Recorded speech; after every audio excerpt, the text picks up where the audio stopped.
tidak boleh ilmu. Tapi kalau kita orang tua 2 kali 2 4, begitu kita tanya anak kita 2 kali 2 baru kita ilmu. Itu amat bahaya. Jadi umat Nabi besar Muhammad Sallallahu Alaihi Wasallam dari generasi ke generasi harus terus melengkapi yang sebelumnya. Karena memang itulah yang diharapkan oleh baginda Rasul. Karena itu senang tiap kali menyimak. Habis membaca sholawat, nahdlatain, baca sayyidul istighfar. Kemudian membaca, ada bacaan itu yang luar biasa juga. Bismillah, masya Allah, la yasuhul khairu illallah. Apa artinya itu? Anak-anak tadi hebat. Bismillah, dengan nama Allah, masya Allah, dengan maha ketetapan kehendak Allah, la yasuhul khairu illallah. Tidak ada yang bisa membawa kebaikan kepada kita kecuali Allah Subhanahu wa ta'ala. Bismillah, masya Allah, la yasrifu su'u illallah. Tidak ada yang mampu menghindarkan, menjauhkan, menghilangkan, melenyapkan segala macam keburukan kecuali Allah. Itu yang dibaca. Alhamdulillah. Jadi tadi begitu mendengar bacaan anak-anak kita, terus sebelumnya tadi waktu saya jalan masuk saya dengar suara kayak gitar. Saya lupa ingat orang yang suka pukul gitar. Ini kayak orang itu ternyata betul. Dia orang itu. Ini saudara saya, sahabat saya, tuan guru, Dr. Soleh Sukarnawan. Beliau ini pandai berdakwah, baik dengan bahan-bahan dakwah yang biasa kita dengar. Al-Quran hadisnya gerepek dia, tapi ada plusnya, dia bisa main apa tadi? Gambus. Hebat sih Tuhan. Ini hebat, berarti almarhum orang tuanya berhasil didik dia. Karena tuan guru Husnul Du'a tidak bisa main gitar. Sekarang anaknya bisa main gitar. Hebat, alhamdulillah. Nah, dan ini bapak-bapak ibu, kalau kita melihat nih, ini yang ingin sampaikan kepada sini selaku, supaya kita paham tentang agama yang dibawa oleh Nabi kita Nabi besar Muhammad Sallallahu Alaihi Wasallam. Bahwa dalam pandangan agama itu segala sesuatu diupayakan untuk menjadi alat kebaikan. Jadi di dalam agama Islam yang namanya alat itu tidak ada hukumnya. Benar dengan ketentuan apa hukum handphone dia hukum alat. Dia akan dapat hukum bergantung dari perbuatan manusia menggunakannya. Paham Bapak Ibu? Karena hukum dalam Islam itu ma yata'allaqu bi af'alil mukallafin, pegawaian manusia itu hukum.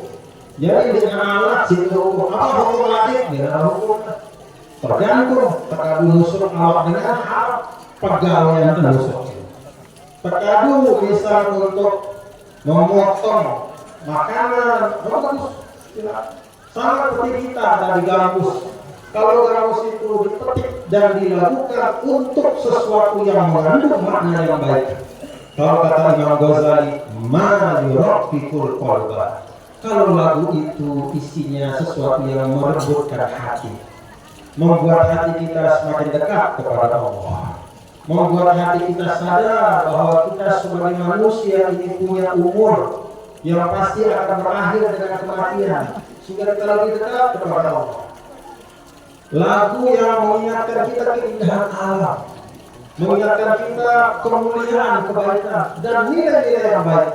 Kalau itu yang kita lakukan dengan gitar atau gambus, maka insya Allah kalau kita niatkan sebagai ibadah, mudah-mudahan ada pahalanya. Jalan dakwah. Apa hukum TV? Nah, hukum TV.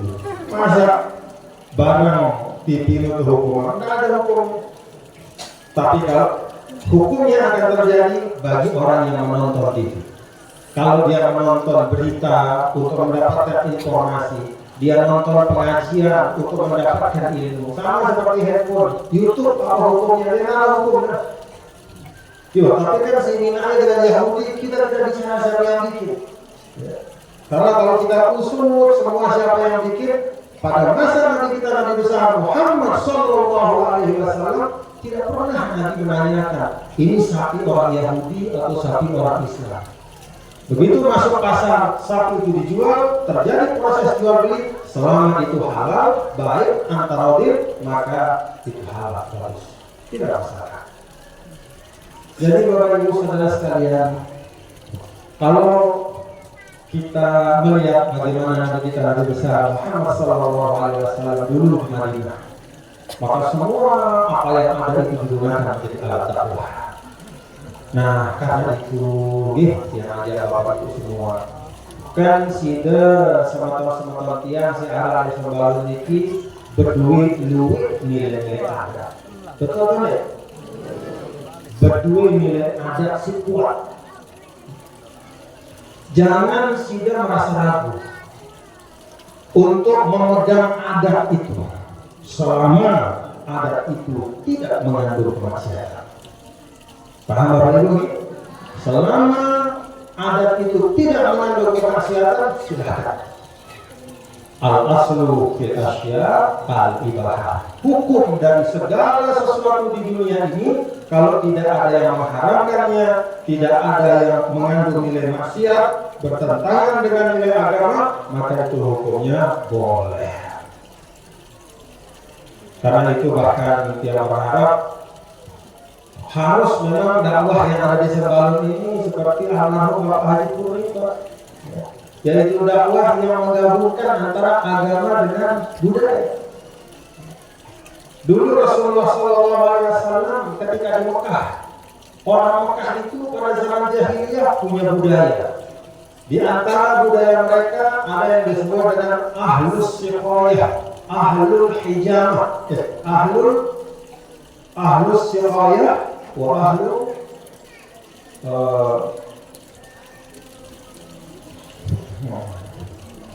ahlu siqayah itu artinya ada memberikan air untuk orang yang haji.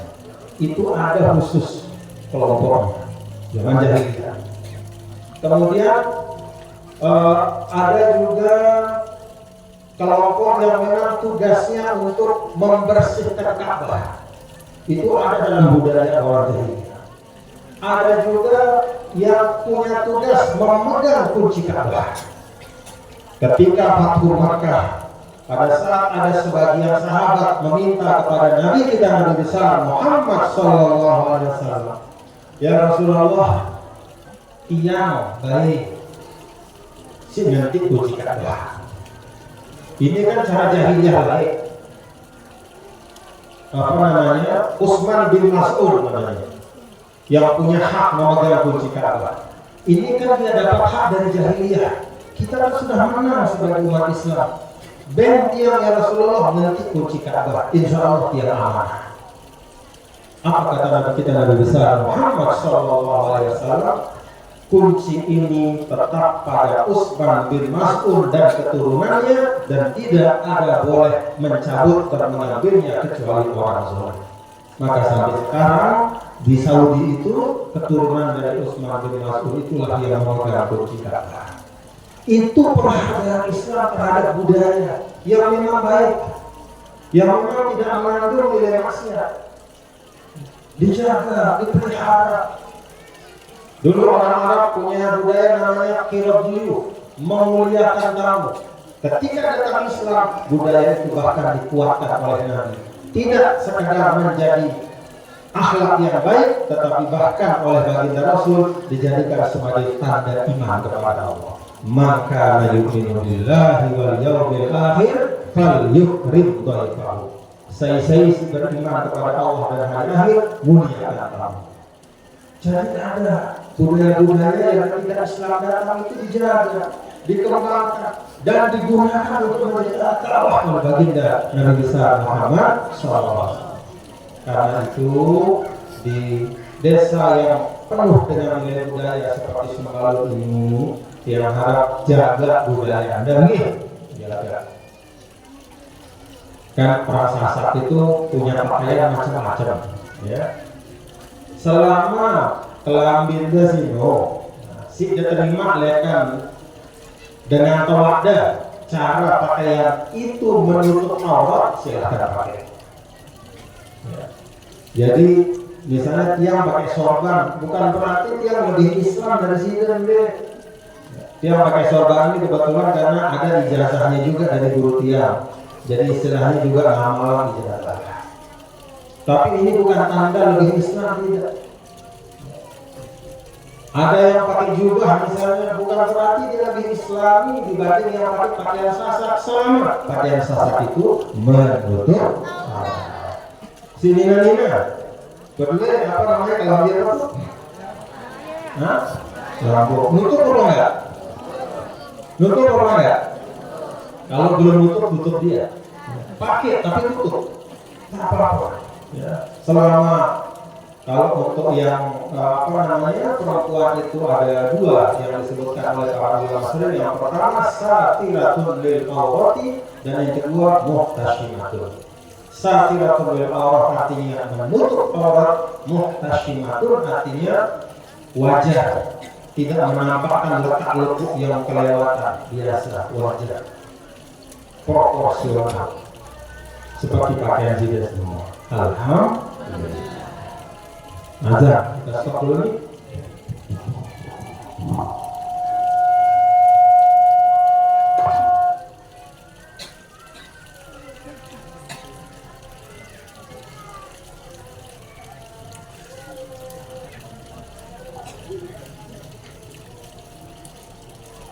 La haula wala quwwata illa billahil aliyyil azim.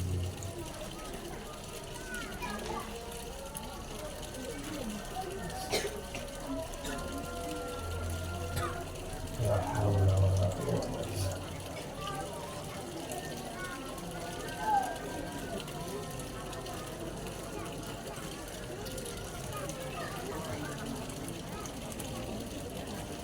La haula wala quwwata illa billah.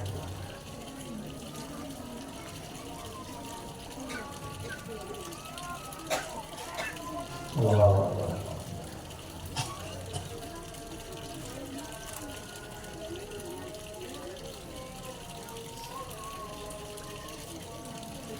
La ilaha illallah.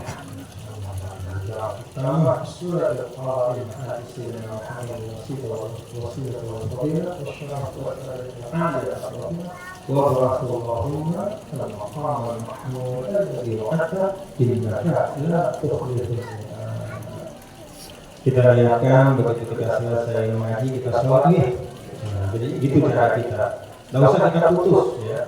Jadi begitu sholat kita sedang menuntut ilmu seperti ini. Begitu sholat tidak harus kita langsung berhenti terus kita sholat. Tidak apa-apa, kita terus tapi pasang niat. Bahwa ya Allah begitu saya selesai ini saya akan segera melaksanakan sholat. Nah Bapak Ibu saudara-saudara sekalian, jadi setelah mengajak menurut semua untuk kita bersyukur kepada Allah Subhanahu wa Ta'ala, alhamdulillah kita pada hari ini diberikan kesempatan untuk bersilaturahmi mengaji di Pondok Pesantren Yayasan Perguruan Pansor NWDI Sembalun Bumbung. Alhamdulillah kita juga mendoakan mudah-mudahan para murid, para sahabat, keluarga dari almarhum bisa meneruskan bersama-sama dengan madrasah-madrasah yang ada di Sembalun ini bersama-sama. Karena Islam itu tidak bisa diperjuangkan sendiri-sendiri. Di awal suratul Maidah Allah Subhanahu wa Ta'ala ingatkan wa ta'awanu 'alal birri wat taqwa. Wahai orang-orang yang beriman, jangan mesa-mesa enggak sih bagus. Jangan sendirian, karena sekuat-kuat manusia kalau sendiri dia banyak sekali keterbatasan. Kita ingat bapak-bapak ibu, kalau kita tanya bapak-bapak ibu sekalian, siapa manusia sepanjang sejarah yang paling istimewa? Siapa yang paling hebat? Nabi kita Nabi besar Muhammad SAW. Apakah beliau berjuang misa-misa? Berjuang biasa-biasa. Beliau berjuang ditemani 124.000 sahabat. Sayyidina Abu Bakar, Umar, Utsman, Ali, ratusan ribu. Semuanya itu bergerak bersama memperjuangkan Islam.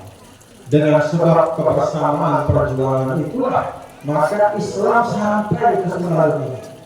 Islam yang tempat lahirnya itu ribuan kilo jauhnya sampai ke kita karena berkat kebersamaan. Maka berjuang bersama itu adalah asas kekuatan. Ini pesan tiang kepada kita semua, para pengurus organisasi yang ada di Sembalun Bumbung. Ada pengurus organisasi Sembalun Bumbung? Pengurus cabang ada? Mana pengurus daerah? Alhamdulillah. Pengurus wilayah? Alhamdulillah ada semuanya. Ya. Adapun nama-nama itu fungsi, semuanya sama-sama penting. Ketua umum itu penting, tapi anggota juga penting. Pengurus cabang, pengurus namun semua itu penting. Sebagaimana dulu Nabi yang mulia Nabi besar Muhammad Sallallahu Alaihi Wasallam, beliau menggunakan, memanfaatkan, menggali semua kekuatan dari para sahabatnya. Jadi semua bakat-bakat, keahlian dari para sahabat itu digabungkan oleh Nabi. Karena itu di Madinah, kalau bapak-bapak ibu lihat siar Madinatul Munawwarah, itu isinya bukan hanya penghafal Quran, isinya bukan hanya orang yang ahli fikih, tapi isinya juga tukang kayu, isinya tukang besi, isinya pedagang-pedagang yang hebat, isinya para petani yang hebat bertani, orang-orang yang ahli berkebun, dan semua profesi yang diperlukan itu ada di Madinah. Dengan kebersamaan itulah maka Madinah itu bisa lebih maju. Nah, karena itu sekali lagi dia ajak kepada seluruh keluarga besar NWDI yang ada di Sembalun Bumbung, kita kompak-kompak semua ini, bergotong royong bersama-sama dan gunakan semua yang ada ini sebagai jalan dakwah. Gunakan bumi Allah yang indah ini sebagai wasilah dakwah. Gunakan budaya yang baik di Sembalun ini sebagai wasilah dakwah. Semuanya arahkan kepada kebaikan. Nah, kalau sudah kita bisa melaksanakan itu, insya Allah barakatun, tayyibatun, wa rabbun ghafur. Bapak Ibu, hal yang ketiga yang ingin diajar, mari kita sama-sama mengaji sekarang ini. Nah, kita mengaji membaca satu ayat. Kemarin tiang di Lombok Timur diajak untuk membaca dari surah Ar-Rahman. Kemudian tadi di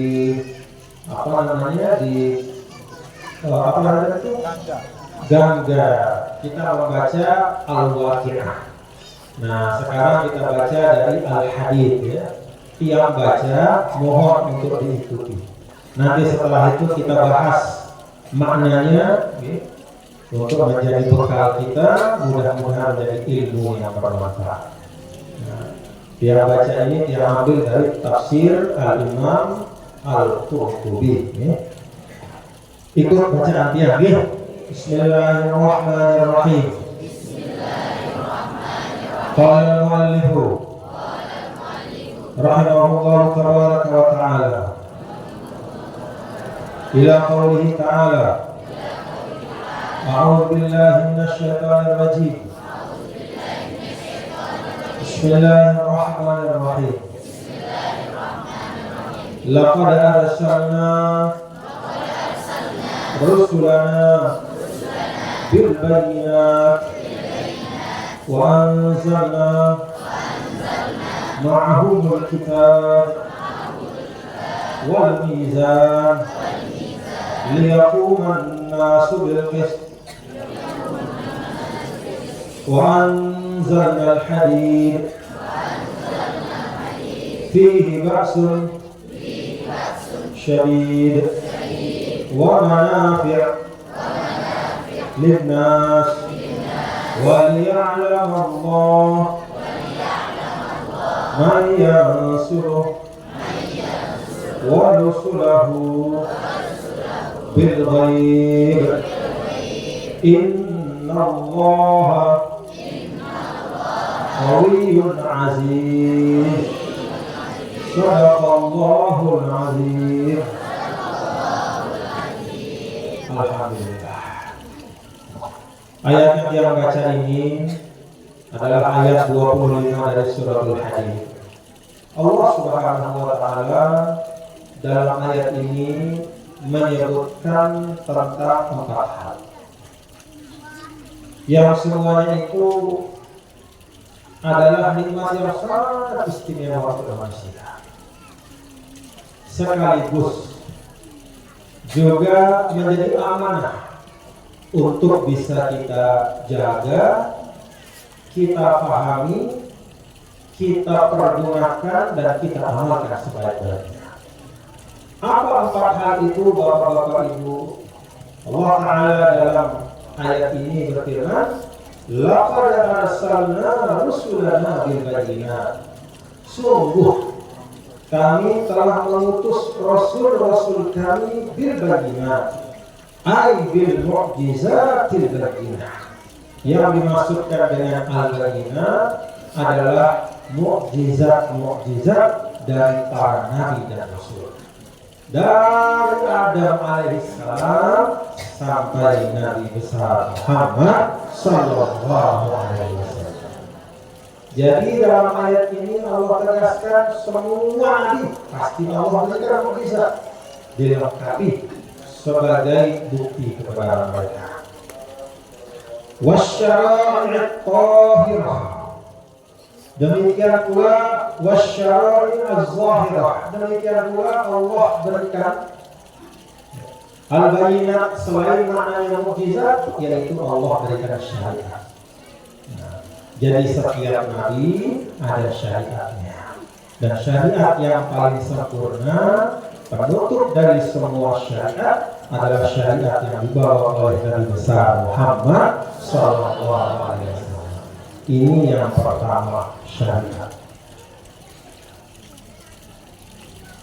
Wa anzalna ma'ahul kitab, dan kami turunkan bersama dengan mereka juga al-kitab, ay al-kutub, yaitu kitab kepada masing-masing nabi. Jadi masing-masing nabi itu ada wahyu dari Allah. Alhamdulillah, tiap bulan ini kita semua diwarisi kitab yang paling istimewa, yaitu kitab suci Al-Qur'an. Nah, itu yang kedua. Ingat, ini yang kedua nih. Wa anzalna ma'ahul kitab. Lalu yang ketiga kata Allah Ta'ala, wal mizan. Qala Ibnu Zaid huwa ma yuzar bihi wa ta'ala. Yang ketiga Allah turunkan ke atas bumi Allah ini adalah al-mizan. Al-mizan itu artinya timbangan. Ada timbangan yang zahir yang kita gunakan untuk menimbang. Kalau kita pergi ke pasar, ada timbangan, ada gacil, ada neraca, ada ukuran-ukuran untuk menentukan. Misalnya kita beli 1 liter, ada ukurannya. Kita beli 1 kilo, ada ukurannya. Kita beli misalnya tali panjangnya 10 meter, ada ukurannya. Itu semua bisa ukuran-ukuran yang telah disepakati oleh manusia, itu sebenarnya merupakan warisan dari Allah Ta'ala. Itu ukuran yang zahir. Demikian pula al-mizan itu artinya nilai keadilan. Jadi yang ketiga yang Allah turunkan kepada manusia untuk dipakai, digunakan sebagai bekal kehidupan. Yang pertama tadi syariat, yang kedua adalah kitab suci, yang ketiga adalah nilai keadilan. Baik itu timbangan yang terlihat maupun nilai keadilan yang ada dalam diri kita. Jadi Bapak-bapak Ibu, modal lalu menyimpakkan Nah, ini model menentukannya. Terus sudah membeli terasi. Nah, terasi tidak dijual? Hah? Ada terasi. Nah, misal pira belinya sudah beli terasi. Hah? Atau beli terong Aceh misalnya. Beli terong Aceh sekilo misalnya. Kemudian ketimbang apa nih? Timbang. Begitu ditimbang, maka ketika sudah menimbang dengan baik, sudah si berjual nimbang dengan jujur. Kemudian yang membeli menerima timbangan itu sesuai dengan uang yang dia keluarkan. Dia memang mengeluarkan uang senilai 1 kilo terong Aceh, dia terima 1 kilo terong Aceh. Kalau keduanya ini melaksanakan itu, menimbang dengan baik dan menerima timbangan dengan ikhlas, maka sesungguhnya dia telah melaksanakan nilai keadilan istimewa di depan Allah. Jadi langan toh mau pahala di masjid doa ibu-ibu nih, di masjid doa lihat pekan yang dah baru mau pahala. Bahkan orang yang berdagang dengan menjaga timbangan yang adil, Nabi katakan at-tajir al-amin as-saduq ma'an-nabiyyin as-siddiqin wasyuhada. Seorang pedagang yang menggunakan timbangan dengan baik, dia jujur dan amanah, nanti tempatnya di akhirat bersama dengan para nabi, siddiqin dan syuhada.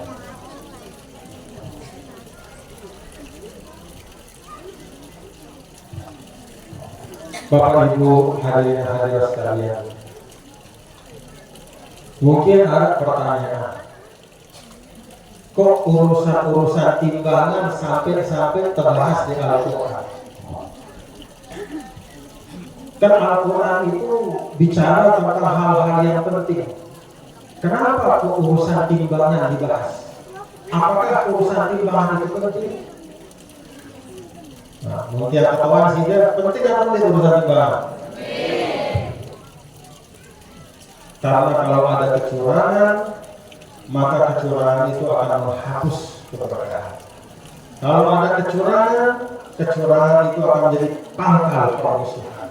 Kalau ada kecurangan itu akan menjadi pemantik dendam.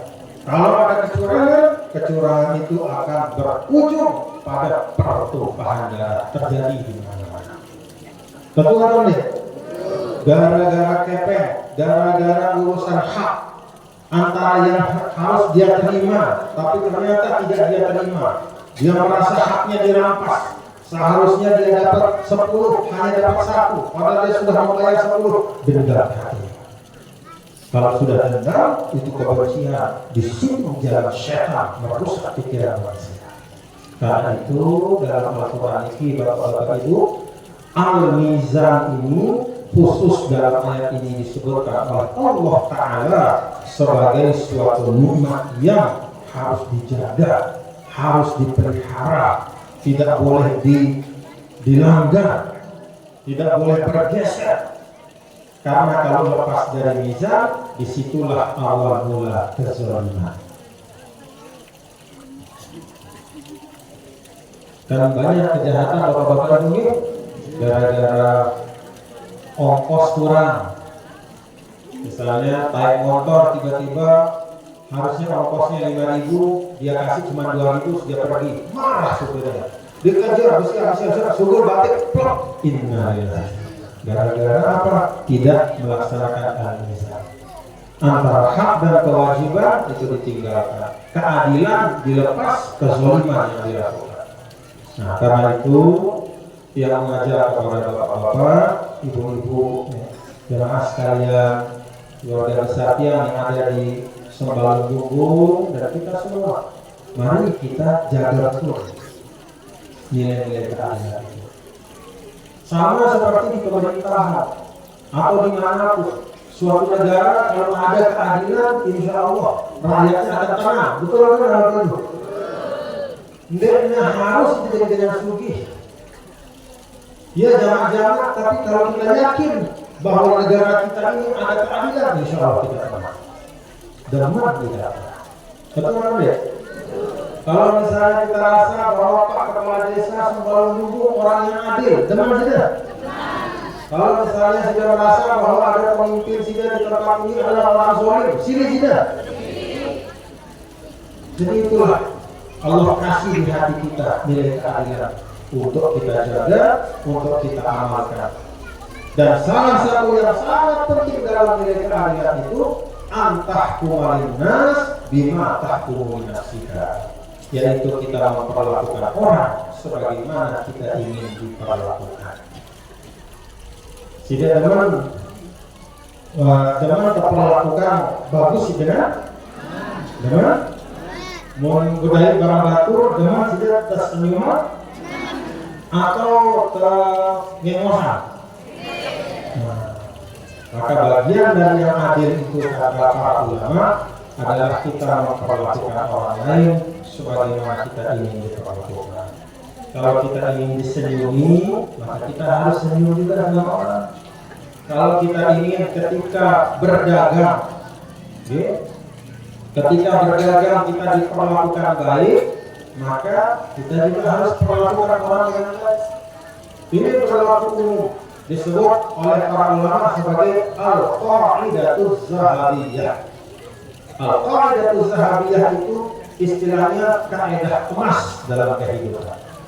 Apa itu kaidah emas dalam kehidupan? Kebaikan akan membuahkan kebaikan, keburukan pasti akan menghasilkan kehancuran. Jadi mari kita berbuat baik, tegakkan apa yang Allah pesan dalam ayat ini. Wa anzalna ma'ahumul kitaba wal mizan. Jadi hal yang ketiga di dalam ayat ini Bapak-bapak Ibu yang Allah berikan sebagai nikmat bagi kita semua setelah syariat, kemudian kitab suci yaitu kitab suci Al-Quran, yang ketiga adalah nilai keadilan. Ini berlaku di dalam setiap hal, dan salah satu ukuran dari keadilan itu adalah kita memperlakukan orang lain dengan cara yang sama kita ingin diperlakukan. Berbuat baiklah kepada orang sebagaimana kita ingin orang berbuat baik kepada kita. Jangan menzalimi orang sebagaimana kita tidak mau dizalimi oleh siapapun. Itu namanya hadis.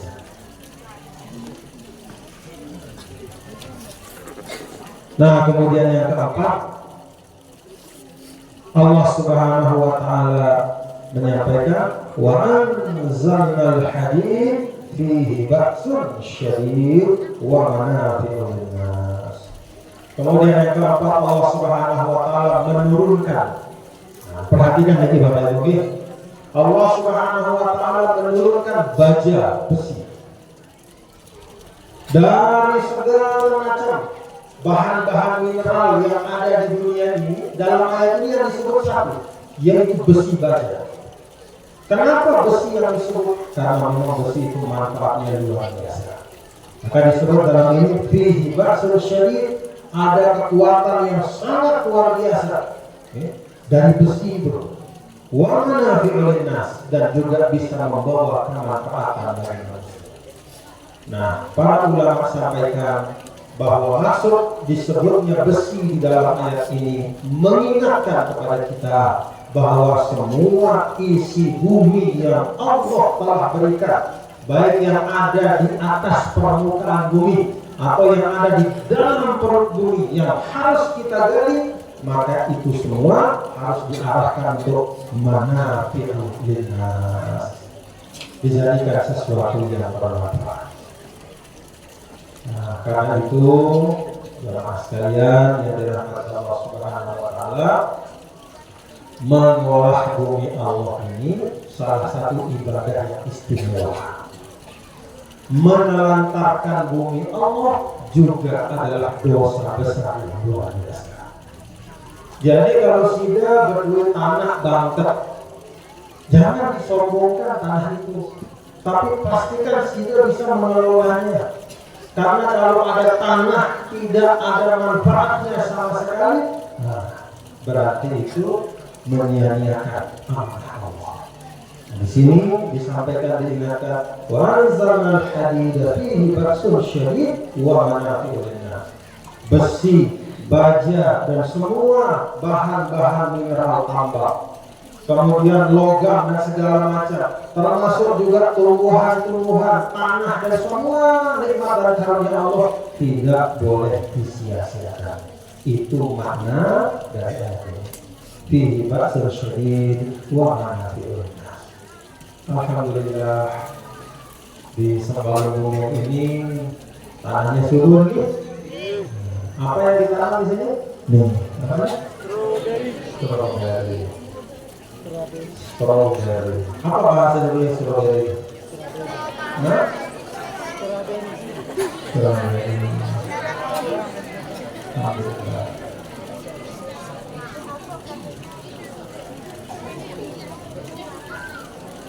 Ini mau saya makan tapi dibungkus. Ini apa kita makan? Itu yang satu apa? Kacang merah hasil dari bumi Sembalun. Alhamdulillah. Kalau yang lihat dari tanaman-tanaman ini harusnya dia pertama jarang sakit dengan Sembalun.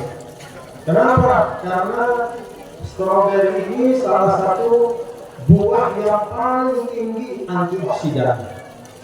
Jadi kalau buah itu warnanya semakin gelap, ya, semakin gelap warnanya itu mengandung antioksidan yang tinggi. Apa itu antioksidan? Anti racun.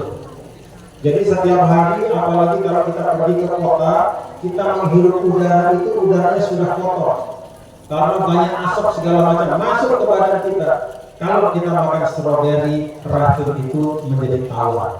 Itu namanya antioksidan, anti racun. Apa itu? Nah, ini bungkus juga. Dari mana gitu? Nah, itu ya. Ada bawang putih, Masya Allah. Stroberi antioksidan, bawang putih juga, kemudian kentang, kemudian la ilaha illallah.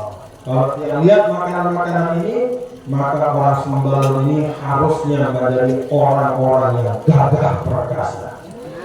Tidak ada yang sakit, yang laki-lakinya kuat sehat, ibu-ibunya kuat sehat, anak-anaknya banyak, semuanya hebat sehat. Yang makan hebat tuh, yang makan hebat semua. Alhamdulillah. Nah, karena itu Bapak-bapak Ibu hadirin sekalian, ya sebagaimana apa yang sering kita baca nih di tulisan-tulisan orang tentang negara kita.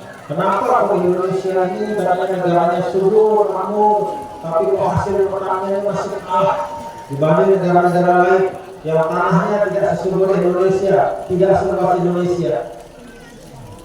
Jawabannya sebenarnya cuma satu. Kalau dari sisi bumi Allah dia kalah ya. Berarti ada satu faktor sebab. Apa itu? Manusianya. Manusianya beda, bukan beda tangan kakinya sama kan, tapi semangatnya, ilmunya, teknologinya. Karena itu yang minta kepada Sida semua yang ada di Sembalun ini untuk terus-menerus mengembangkan potensi lahan yang ada di tempat ini. Kembangkan dengan baik, dengan teknologi yang baik, yang ramah lingkungan, menghasilkan hasil yang terbaik. Kalau bisa secara organik, gak usah pakai pupuk-pupuk pestisida, tapi gunakan pupuk alami supaya dia tumbuh lebih baik, hasilnya pun bersih dari bahaya-bahaya atau penyakit. Nah, kembangkan terus. Kalau bisa maju pertanian yang ada di Sembalun, berarti sudah mengamalkan yang keempat ini. Fihi manafi'u linnas, fihi ba'sun syadid wa manafi'u linnas. Nah, Bapak-bapak saudara, ada satu yang saya ingin baca juga di sini. Riwayat Wa Umar, riwayat dari Sayyidina Umar, anna Rasulullah sallallahu alaihi wasallam qala, bahwa Nabi sallallahu alaihi wasallam mengatakan, ini bahasa tentang yang keempat, tentang yang diturunkan oleh Allah dari langit, dari atas. Qala, Nabi sallallahu alaihi wasallam bersabda, inna Allah anzala arba'a barakatin minas sama'i ilal ardh. Sesungguhnya Allah Ta'ala telah menurunkan 4 berkah dari langit ke bumi, ke atas bumi. Ya. Apa 4 berkah itu dalam hadis ini? Inna Allah anzala arba'a barakatin minas sama'i ilal ardh. Yang pertama al-hadid, yaitu besi. Allah turunkan, artinya Allah ciptakan, Allah datangkan, Allah siapkan besi baja untuk segala macam kemanfaatan. Lalu yang kedua an-nar. Jadi Allah juga menciptakan ada satu makhluk yang namanya api. Dengan api itu maka hidup manusia menjadi lebih mudah. Coba bayangkan kalau tidak ada api, kita akan banyak sekali kesulitan. Itu berkah dari Allah. Lalu yang ketiga walma, air. Itu juga berkah yang Allah turunkan untuk manusia. Dan yang keempat, nah ini yang menarik gitu.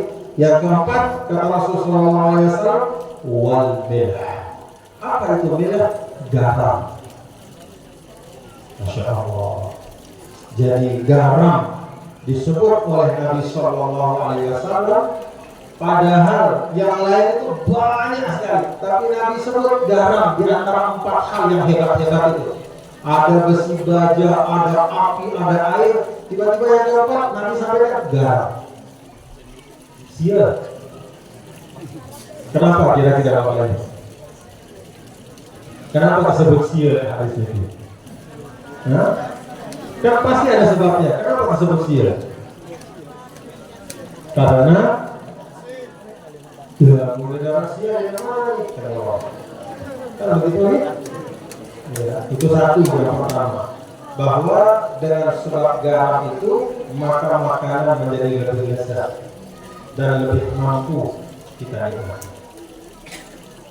Kalau ulama-ulama banyak ahli-ahli ilmu, kalau mereka biasa membaca hadis Rasulullah SAW, mereka berusaha mencari hikmah yang tersembunyi.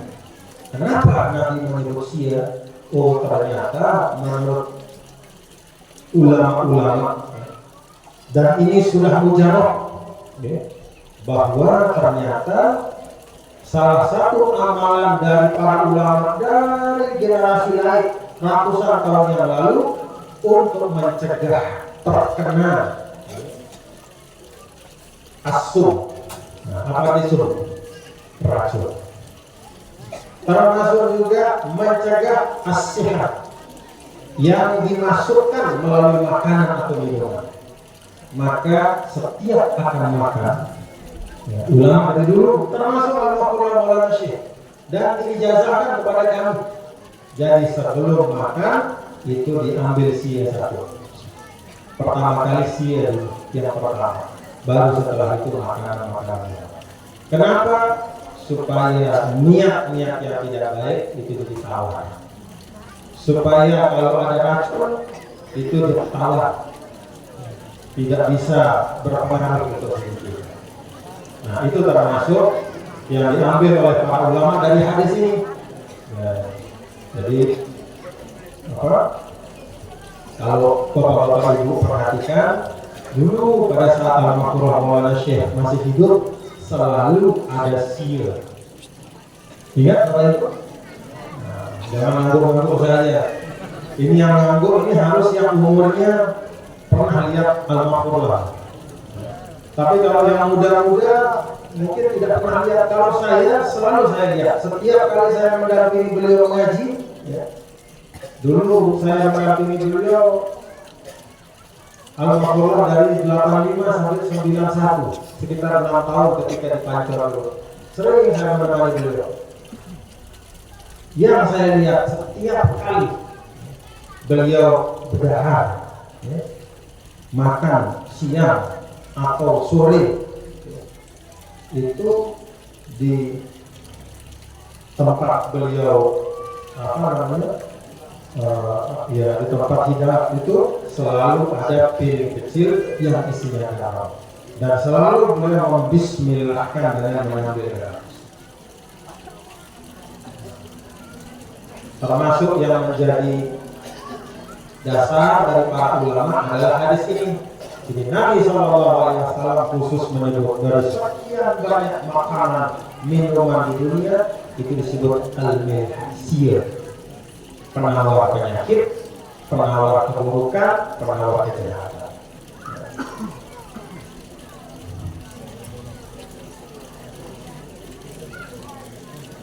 Betul sih ya? Alhamdulillah. Makanya kadang-kadang sebagian dengan lain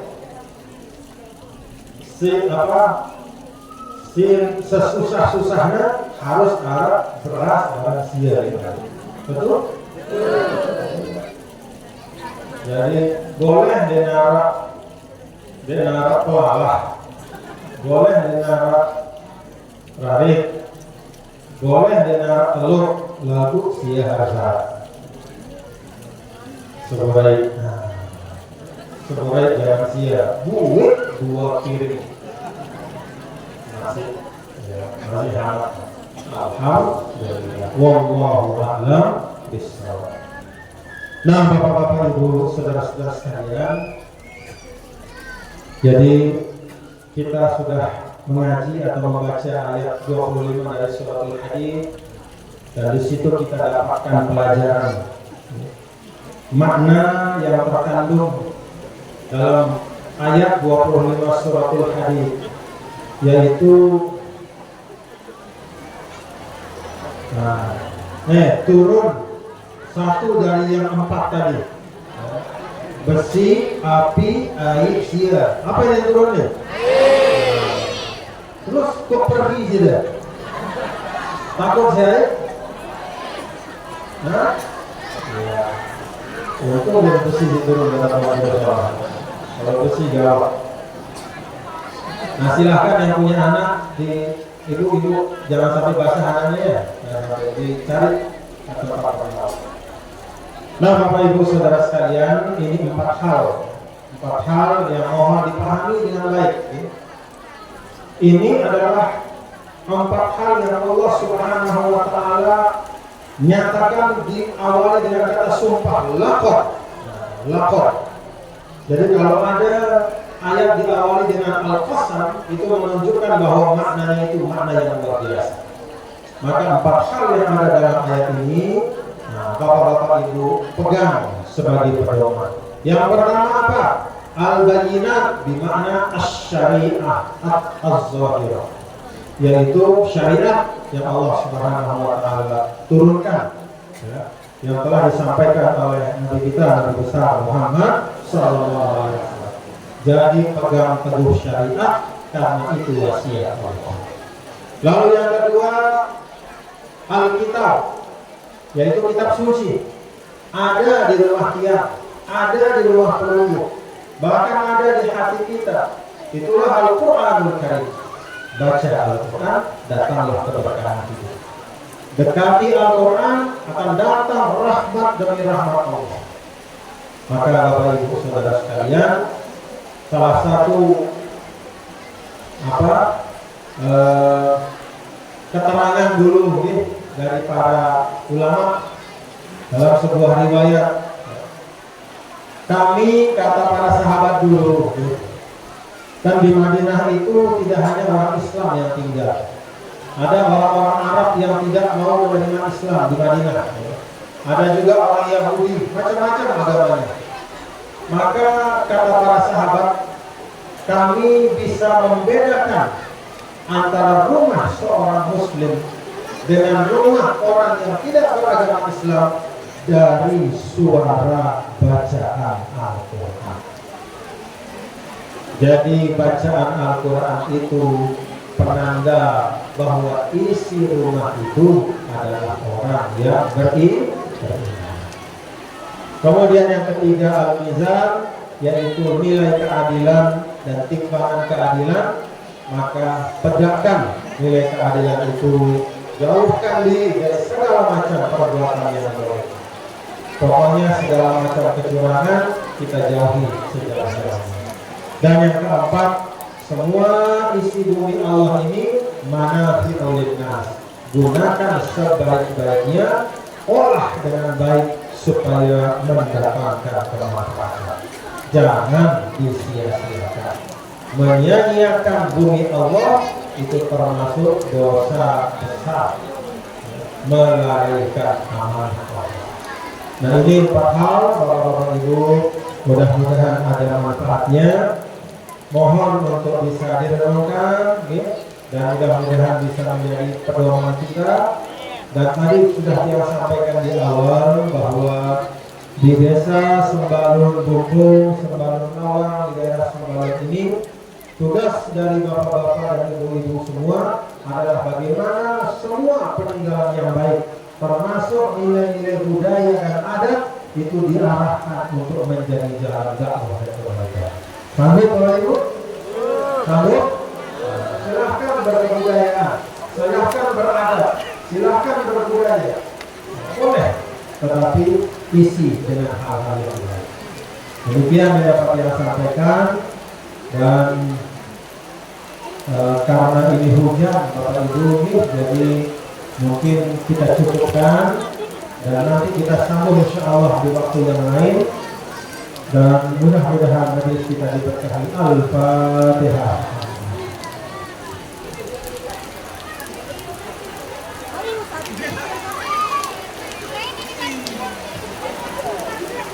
Kita tutup bersama dengan membaca doa pusaka. Silakan kalau guru sah pimpin baca doa pusaka. Bismillahirrahmanirrahim. Rabbana atina fil alaika ladzi yaqauna rabbi hakina wa qina lana wa qawwatin lana fi dinina ahilu wa rujana وَأَنْزِلْهُمْ فِيهَا وَقَدْ قَوْلَوْا عَقِلًا وَارْزُقْ كُلَّ حَالًا كَرِيمًا وَآخِرْنَا حَقِّيًا عُولًا نَحْوَى بِالْخَيْرِ وَنُصْرَةِ الْآخِرِ رَبَّنَا أَصْلِحْ لَنَا كُلَّ الشُّؤُونِ وَأَخِرْ وَأَبْرِقْنَا مِنْكَ الْخَيْرِ واقض عنا ربنا كل الديون قبل أن تأتينا مسلما واغفر السؤال أكرم من ساتر ربنا يا والمنا انشرا لواءنا قاتل الوطن واحفظنا دائما من الفتن وهي الرجال على السنن وانصر عنهم في العشايا والهدى ربنا يا ذا الجلال والمنى خشوعا لواءنا خاطرنا واحفظنا دائما من الفتن وهي الرجال على السنن وانصر عنهم في العشايا وصلاة الله تخشى المصطفى في كتاب فيه من نفس شفاء وعلى الآل الكرام وعلى الصحب المصاحب وحضرتك من سبحت بالعصا وهوات ليس بماء همير على معاشي ومعادي وعلى نيتي وباطلي وظاهري حضرتك من سبحت بالعصا وهوات ليس بماء همير على معاشي ومعادي وعلى نيتي وباطلي وظاهري حضرتك من سبحت بالعصا على معاشي ومعادي وعلى ذرياتي